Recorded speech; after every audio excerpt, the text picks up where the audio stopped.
Tell us the bad stuff about Japan, if there's anything bad. Everything on this channel always seems so overly positive about the country. Overly positive, that's not true.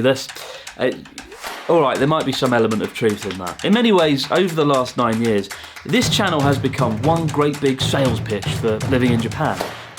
Look at the stunning scenery, taste the mouth-watering food, look, it's Mount Fuji and bullet trains, and a guy in a bathtub. The truth is, the channel has been so positive about Japan because I've had an overwhelmingly good experience living here, and the videos kind of reflect that. As a result, I have been biased, and I've never really talked about the not so good stuff that comes with living here. And honestly, this country certainly isn't perfect. I mean, nowhere is, right? Except maybe Norway and Narnia. So I've thought long and hard about it, and I've come up with 12 reasons not to move to Japan. Some reasons are obvious, others might come as a bit of a surprise. Now, I'm aware this might feel like I'm betraying some viewers who've seen Japan through these videos over the years and dreamed of living here someday, like I'm crushing some dreams. But honestly, despite some of the bad things in this video, my aim isn't to dissuade you from moving here. Far from it. I want to prepare you for any situations and cultural hurdles you may face or encounter in everyday life. And no, it's not going to be one of those clickbait videos like reasons not to live in Japan. Number 1, the food is so delicious you'll die from overeating. No, get out. So let's dive in, and hopefully by the end of this video and the 12 reasons, your dreams of living in Japan will firmly be intact. There you go. Good as new.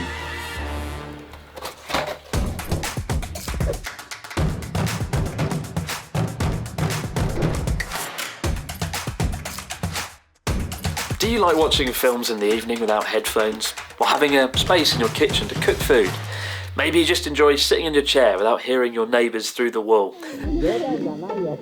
Yeah, get ready to say goodbye to all those things and more as you move into your tiny apartment with walls made of paper. That's actual noise from the wall. Yes, it's the obvious one. Accommodation is often small, expensive and poorly soundproofed. Just yesterday I heard my neighbours through one of the walls have an argument for about an hour, and it was so clear that I could pretty much hear every word they were saying. Like, it sounded like she was angry at him because he wasn't subscribed to Abroad in Japan. No, it was a cheap shot, even by my standards. Sorry. Now, I've never really minded about living in a small apartment, as I have done the entire time I've been living here. It's kind of fun fitting your life into a small space. It gives you a sort of minimalistic mindset where you have to be very careful about the things you buy and what you fill your apartment with. And in my case, I choose to fill the apartment with cheap hats from the 100 yen store covered in weird English. In this case, jumping, pounding the rock. It's my new favourite addition to my prestigious hat collection. Brilliant. Spending $1,000 a month on a tiny studio apartment is just the reality of living in a city like Tokyo, and in your 20s or even in your 30s, it probably won't be too much of an issue. The problem though, for me, has always been the lack of privacy. When I first moved to Sendai, I lived in what looked like a nice modern studio apartment. It was well lit, the bathroom was nice, and the bed smelt like daffodils. But then I moved in and started sleeping in the bed, and I discovered I could hear my neighbour snoring through the cardboard wall so clearly at night. I used to genuinely wake up at night and think someone was in the room. It all felt a little bit like Silent Hill.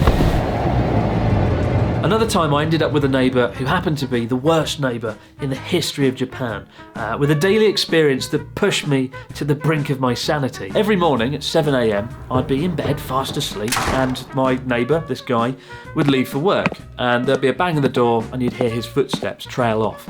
And then just as he drifted off and fell back to sleep, you'd hear the ominous sound of the footsteps returning. The door would unlock, and then, and this is completely true, and I can't believe it happened, he would open and close the door 25 fucking times every single morning. I would count it. 1, 2, 3, fuck! In my desperation, I bought these super mega noise-cancelling Wonder headphones. You could be in front of a fucking fireworks factory going up in flames, slip these bad boys on and hear nothing. Perfect. Just peace and quiet. Well, not quite. Because every time he shut the door, the whole bloody building moved. You could feel the paper wall moving, you could feel the bed rattle. Honestly, by the end, I felt like slamming his head in the door 25 times every morning, but realising it was probably some deeply ingrained psychological trauma. Instead, I ran away for 6 weeks and rode a bike across Japan. And Journey Across Japan was born. So if you've ever enjoyed watching Journey Across Japan, it's all thanks to my noisy neighbour. Genuinely. But I miss the days of watching a film at 11 p.m. and not having to worry about my neighbours. I miss the days of having friends come over and not having to worry that someone's laughing or talking too loudly. And that's before you've even got your apartment, which is a process so incredibly unpleasant. It'll make you want to jump up and down, pounding on the rock. So of the hundreds of foreigners I've met living in Japan over the years, I've never met a single one who's looked me dead in the eye and said, yeah, I love looking for apartments in Japan. Like, it's not fun. And that's down to a simple factor, and that is, as a foreigner living in Japan, many apartments don't allow you to live there, to rent it out. Now, I should preface this by saying if you come here with a job, a lot of the time your company will sort you out an apartment. And certainly in my first 3 years, I was very lucky that my apartment was all ready to go. However, after that, I moved to Sendai and I was looking for apartments. I found one that I really liked and I put in a bid, and they turned me down because I was a foreign resident, because I wasn't Japanese. And that's something that happened a few times. And it's not a nice feeling to be discriminated against just because you're not Japanese. The only way I could get over feeling irritated and kind of angry about it was to try and be sympathetic and try and look at it from the perspective of the landlord. A good friend of mine who's a foreign resident rented out one of his apartments a few years ago, and the property management company actually warned him not to allow foreigners to stay there. There's a little box you can tick that says no foreigners in your apartment. And they presented him with some numbers and statistics to sort of suggest that foreign residents are a flight risk, that they would skip the country on their last month and not pay the rent, which does unfortunately happen, causing a lot of stress and problems for the landlord. Not only that, but the odds of having a foreign resident are very low in your apartment by virtue of the fact that 98% of Japan's population are ethnically Japanese. Whatever way you look at it, it doesn't stop the whole process from being unpleasant. Like, I can't put a positive spin on it, it's just not fun. Except for the fact that when you do get your apartment finally, you do feel like you've completed the world's hardest video game. Albeit a costly video game that you didn't enjoy playing and one that was riddled with relentless discrimination. Certainly no Pac-Man, no discrimination there. Although there is a guy there being weirdly attacked by lots of... yeah, anyway. A few years ago, there was a news story of a Japanese train that had done something truly unthinkable. A railway company issued a public apology after a train scheduled to leave at 9:44 a.m. left the station at 9:44 a.m. Oh my god, I can't believe... Wait, what?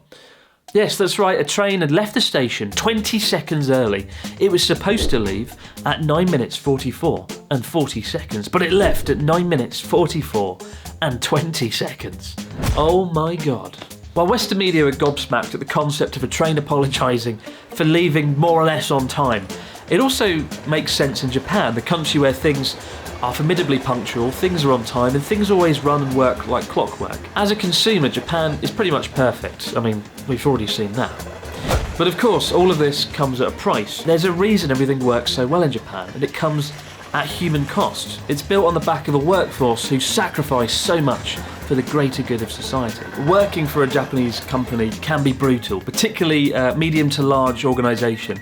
The hours are long, the lack of control over your own life is minimal. Taking holiday leave for a Japanese worker is almost as difficult as getting an apartment as a foreign resident. Like, studies have shown that only half of workers in Japan take their paid vacation. They get 20 days of annual leave and they only take 10 of them, which seems unthinkable coming from the UK, where everyone is very much keen to go on their holiday. And the reason for that is leaving your workplace and going on holiday in Japan, it looks bad. You will get ostracised for it by your colleagues, by your superiors, maybe not to your face, but certainly behind closed doors. You won't be seen as a team player if you're somebody who's not in the office much. It's a very strange thing. Like, you don't actually have to be doing anything productive at the workplace in Japan. You just have to be present. Being seen at work or present in the office is viewed upon more favourably than being productive or doing anything actually good. Even I got a taste of this as an English teacher.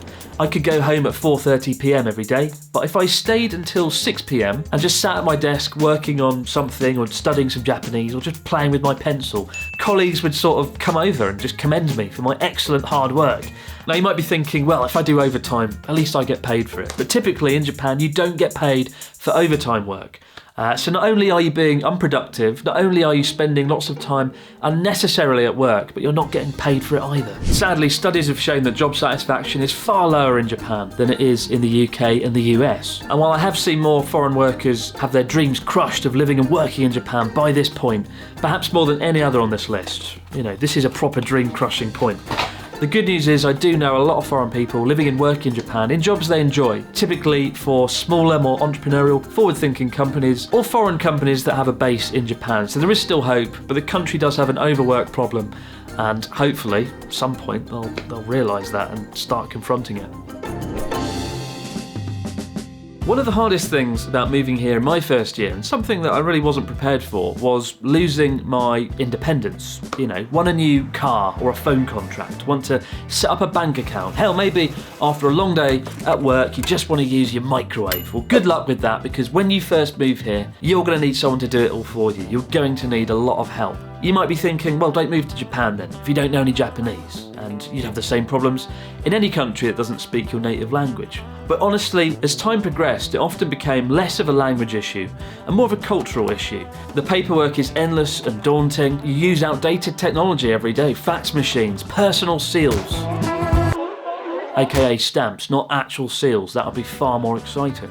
And of course, to fill out all the paperwork, you need advanced knowledge of Japanese kanji characters. You are going to need someone to help you, there's no doubt about that. You are going to need to rely on other people a lot more than you would back home and feel like a burden to others.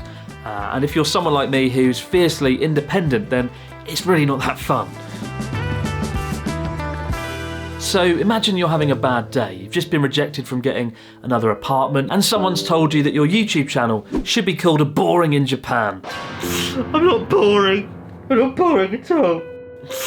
And you go to an intersection, you go to cross the street with a few dozen cars waiting. And while you stand there waiting for the lights to change, you suddenly notice that everyone is staring at you, like you're an anomaly, like you shouldn't be there. You start to become quite anxious and self-aware. People are watching your every move. You feel like something terrible is about to happen, and then it doesn't, and you carry on walking to McDonald's. Now this sounds a bit like a horror movie, or sounds a bit like The Matrix to be fair, but the good news is it's mostly in your head, unless the Matrix is real. But as I said earlier, 98% of Japan's population are ethnically Japanese, and it is one of the most homogenous societies on Earth, and inevitably you will stand out if you don't look Japanese. Now, you'll notice people don't sit next to you on the train or the bus, even if it's crowded, which makes you really feel like you're standing out, feels like you're different from everyone. You'll notice people at the supermarket stare at you, and children scream and recoil in terror at your face. Especially if, like me, you've lived somewhere that isn't Tokyo. You live out in the rural areas where seeing a non-Japanese person is incredibly rare. I mean, hell, if I see a white person, I'm shocked and disturbed as well. But I noticed in my first and second year here, it did get to me a fair bit. I did get quite anxious about it, and I got self-conscious in a way that I didn't really want to care to admit. It made me stressed, it made me uncomfortable, but in the end I realised that most of the problem it was up here in my own head. For sure, people stared at me, but nothing bad ever really came from it. Nothing bad actually ever happened. But if you're someone with anxiety issues and you end up, particularly in the Japanese countryside, I do think it could be an issue. And all I can say is the best way to get around it is by rationalising the situation and realising that even you get surprised if you see someone who's not Japanese out there. You will stand out, but it's not necessarily a bad thing. However, this is a topic we'll kind of cover again later on in the video, because in the long term it can become a bigger issue after many years of kind of feeling like that.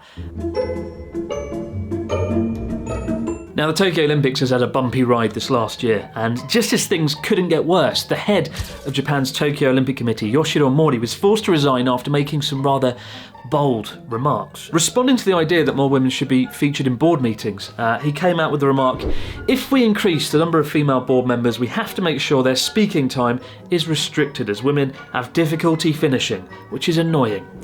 Oh God. Now, there was just one problem with this comment. It's not 1936 anymore. And the backlash was swift, with Yuriko Koike, Tokyo's first female mayor, refusing to go to meetings with him in protest, 150,000 signatures asking for his removal, and the world's media rounding on him before he bowed out. And everyone lived happily ever after. Until a month later, when it happened again.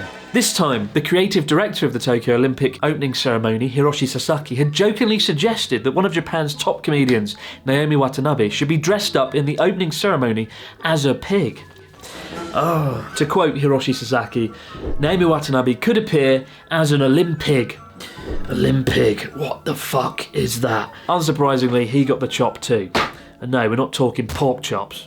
Unfortunately though, these sort of stories are quite a regular occurrence in the media. Japan is ranked 120th currently when it comes to gender equality. And if you look at photos of Japanese politicians or CEOs and leaders, it's almost like a Where's Wally or a Where's Waldo for American viewers, to try and find someone that isn't a 200-year-old man. In the workplace here, as a woman, you're much more likely to get paid less, you're going to be looked over for promotions, and kind of feel a bit like a subordinate. For example, at work parties, women are kind of expected to pour drinks and almost take on a bit of a hostess role, kind of Enquiries and work parties. At the same time, I do know quite a few successful businesswomen, both foreign and Japanese. Have done a really great job in Japan, and Tokyo's current mayor, Koike, is of course female. Right now it's looking more likely that Japan will one day have an empress. While it's technically forbidden for women to be emperors, there is a debate raging, with 80% of the Japanese population open to the idea as having a female empress. So change is afoot, but if you come to Japan as a woman, it could be a bit more difficult, and it will throw up a few more obstacles along the way, certainly more than it would back home. I think there's always been this perception, if you come to Japan as a foreigner, you instantly get some kind of foreigner rock star status. But the sad reality is, you are Dave Smith in London, and you'll still be the same unremarkable Dave Smith when you're in Tokyo. First off, most Japanese people aren't actually interested in dating a foreigner. Most people here are already under enough stress in their 20s or 30s when it comes to their work life and their families. The idea of marrying someone who will whisk their son or daughter away to a foreign land doesn't always go down well with Japanese parents either, who are expecting their children to look after them in later years. Now, I've only ever dated 2 Japanese people, and neither really worked out. It got serious very quickly, and I remember scary words like marriage came up a lot sooner and a lot faster than they would in the UK. Just because there is that pressure here to try and get married before you turn 28 years old. Romance as a whole is pretty different to the West, where we have a strong emphasis on public displays of affection, on kissing, on hugging, on holding hands. Japan's very much the opposite to that, where all of those things are kind of seen as awkward. The idea of marriage is also very different. The emphasis is on creating a strong, stable family environment with a good outward appearance to family and friends. It's more about ticking off boxes than it is about having a connection with personalities and whatnot. When I look at a lot of Japanese friends' relationships and marriages, it often comes across as more like a business partnership than one based on love and affection, which isn't necessarily a bad thing. However, on top of that, infidelity is a lot higher than you might think. There are inconclusive studies that kind of talk about this, but one factor is cheating is viewed rather differently. For example, there's a whole industry here that caters for late night activities. We're talking hostess bars, love hotels, soapland, and many people wouldn't view going to those places as cheating here, but they certainly would back home. And no, a soapland isn't a place that sells luxury, exquisite Japanese soap.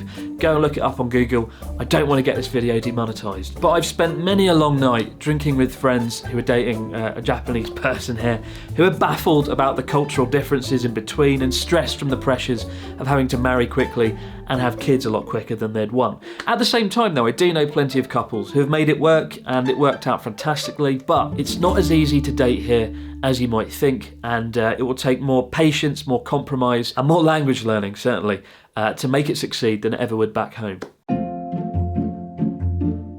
From my experience, going to see a doctor in Japan for health issues, both physical or mental, can leave a lot to be desired. Doctors here tend to want to deal with you very quickly.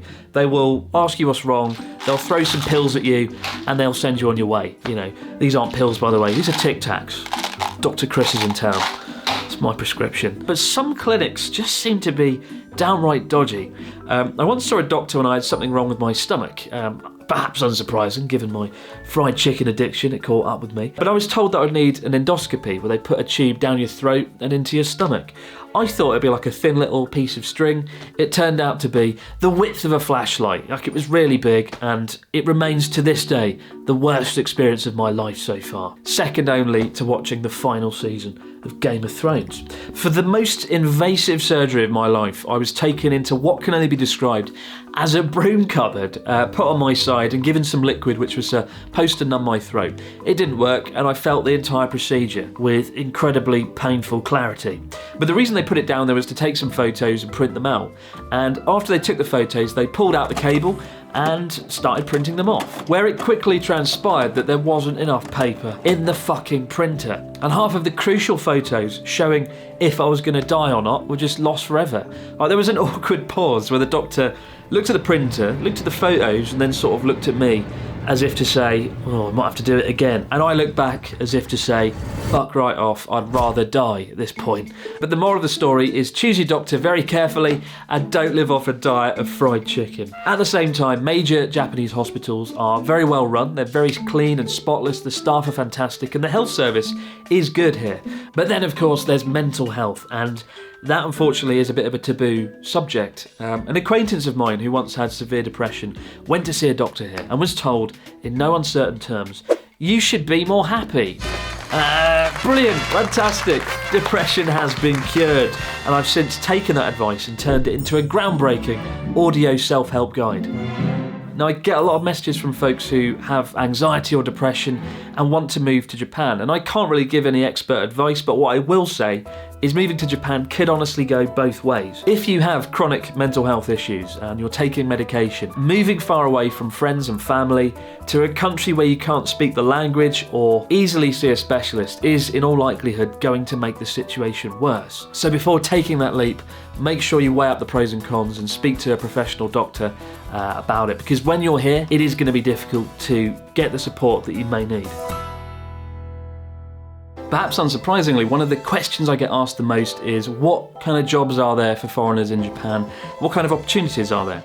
And the answer is, honestly, it depends on if you're a skilled worker and how good your Japanese is. The general rule in Japanese companies is they will prefer to hire a native Japanese person, unless it's a skill or a sector where they need some kind of outside talent. For example, over the years I've met plenty of foreigners living and working here in sectors like IT, video game design, engineering, translation, and interpretation. The vast majority of folks, though, do end up as English teachers because while it's technically not skilled, as a native speaker of English, you've still got a major advantage over Japanese English teachers. Outside of those sectors or specialised skills, it is more difficult because you're not going to win against a native Japanese speaker with advanced knowledge of kanji and the business etiquette and the way of doing things. And it's really important to point out that many of those skilled jobs that I listed off a minute ago are all in Tokyo. Like, most of my friends do live in Tokyo. And if you want to live somewhere that looks like this and pretend you're in a Hayao Miyazaki movie, well, your dream is about to get 10 times more difficult. Even as an English teacher, most programs are capped at 3 to 5 years, and there's this kind of expectation that you're going to leave or go home afterwards or get a job somewhere else. When I look at all the people I worked with in Yamagata Prefecture in my year when I was an English teacher, I'd say 90% of them do end up going back home, and the other 10%, they all ended up in Tokyo, except maybe 1 or 2 people. So yes, the jobs are there, but you've got to be skilled in something or end up as an English teacher and gradually transition into another career. And if neither of those pathways are appealing or possible, then it's definitely going to be much more difficult to find a work opportunity in Japan that fits around you, I think, unfortunately. When I take a step back and look at my 3 closest Japanese friends, they're all kind of misfits in their own way. There's Natsuki, the wannabe rock star whose obsession with British punk rock put him at odds with Japan's collectivist mindset. He does things his own way and he speaks his mind. Good to see you, Natsuki. How are you? Rocking it. There's Ryotaro, who's lived in the UK, the US and Australia and picked up a kind of Western way of thinking. He's brash, opinionated and in your face. Let's go. Then there's my friend Yuki, a successful entrepreneur who's never lived overseas but has an obsession with Western culture, Star Wars, Silicon Valley, and he does it all while drinking a tiny beer. Wait. The world's smallest beer. No. I'm so big. They're all from different backgrounds and social classes, but they're all kind of rebellious, open-minded individuals who are often opposed to the sort of typical way of Japanese thinking. And when I look at all the Japanese people I could have been good friends with, acquaintances, I realise we never went past a certain point. I was always treated like an outsider, some kind of exotic foreign character, and constantly reminded of that in our conversations. I was initially a bit conflicted to put this point on the list, but I asked around. I asked a few other foreign friends living here, and they felt the same way, that it can be difficult to make friends in Japan. Most of my foreign friends, honestly, they stick to other foreigners. They have a kind of a foreign bubble network. and they never go beyond that. I know plenty of people living here that don't have a single close Japanese friend, which is very bizarre, but it's the truth. And I do think you'll find it harder to make friends in Japan than you would back home. However, when you do make friends here, those relationships will be rock solid, and they'll be kind of friendships that will last a lifetime. Not so sure about Ryotaro though. Don't know why he's on the list in hindsight.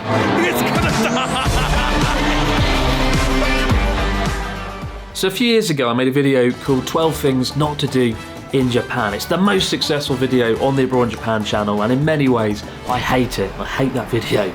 But it's popular because Japanese etiquette and all the rules, which are mostly unwritten, are intimidating and difficult to wrap your head around. But whenever I go back and look at that video, one of the things that strikes me in the comment section is the sheer number of people who sort of say, fuck the rules, I'm going to do whatever I want, screw this. But then again, what do you expect from Brett Maverick? A walking fucking court case waiting to happen. And if you are that sort of person, which is fine, I don't think you're probably going to want to live here. Now, while I might be a sarcastic, cynical, over-opinionated monster when I'm sitting here in front of the camera, off the camera, I do pretty much stick to the rules and I follow the etiquette, because as a foreigner living in Japan, you already kind of stand out. You already become scapegoated for a lot of the bad things that happen here, and you don't want that to happen. There's 125 million people in Japan, 38 million of which live in the Tokyo area alone. And yet, far from chaotic, there is an impressive sense of order where everything has its place. You know, if you look at a video of a station platform with thousands of people, there's perfectly formed queues. The trains themselves are quieter than libraries. The whole of society is designed so you're not inconveniencing other people, which is a fantastic strategy to have given the ludicrous population density. But it's a very different atmosphere to the kind of screw it, I'll do what I want feeling back home. I've had plenty of friends come here who've enjoyed Japan, loved it for 2 weeks, but felt a bit overwhelmed by all the rules and having to be quiet on trains and not have to do things. And you have to constantly be asking yourself, am I in someone's way? Am I being too noisy? Am I lining up in the right place? Am I getting chicken all over the train seat? You know, there's a constant internal monologue that you can't switch off. And it can make you paranoid about whether or not you're breaking rules. So if you're a pretty chilled, laid-back person, I do think it could lead to some unnecessary stress and anxiety. And for me personally, it's part of a big reason why I don't live in Tokyo, because I get a bit overwhelmed after 2 weeks. Unfortunately, I'm certainly no Brett Maverick, and I never will be. Always good to end on a controversial, fun point. Imagine being in a country for a decade or longer, building your entire life there, and still being treated every day as though it's day one, as though you've just arrived. I've been here 9 years now, and on a daily basis I still get commended for my ability to use chopsticks. And I'm cool with that, that's fine. But there's this uncomfortable kind of feeling you have here that people are always wondering, why are you here? What are you doing in Japan? When are you leaving? Like, what's going on? Of course, it's good to be sympathetic and realise that Japan is a homogenous society, 98% ethnically Japanese. It's not multicultural and it won't be changing anytime soon. But perhaps the darker aspect to that is when foreign residents are scapegoated for bad things. Certainly during COVID, it's been a more difficult year than I can ever remember. Like, there was a ramen shop early on last year that just banned foreigners outright from coming in. And just last week there was a public announcement warning farmers in Ibaraki Prefecture, just north of Tokyo, to avoid having dinner with foreigners altogether because they might have COVID. Well, my personal favourite example was last year when a Japanese TV show claimed that English speakers spread COVID more because we enunciate the P sound. This is a pen, a pen, a pen. This is a pen, seriously. I've never watched something that's made me simultaneously very angry and laugh out loud at the same time. God help us all. But to end things on a positive note, I recently asked a good friend, a foreigner who's lived here about 2 decades now and built his entire life here. He's got a Japanese wife, he's got kids. Has this ever been a problem for him? Has he ever felt like he doesn't truly fit in? And he told me that he never expected to be Japanese, right? He always expected to just be a foreigner living in Japan. And there's nothing wrong with that. And it's never stopped him living a rich and fulfilling life here. And it's never really got in my way either in the last 9 years. And I think that's the really important thing. It all comes down to you personally, right? For a lot of people living here, I think it could be stressful, it could be anxiety inducing, it could be a bit of a nightmare. But for me, personally, it's been an incredibly rewarding experience and one that I've never, ever regretted.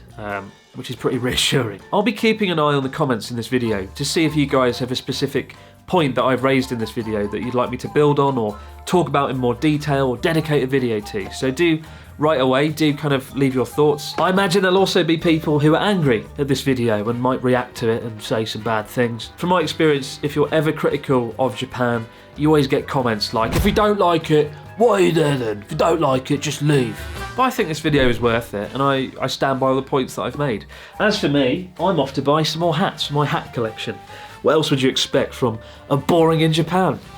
Boring in Japan, ridiculous bastard.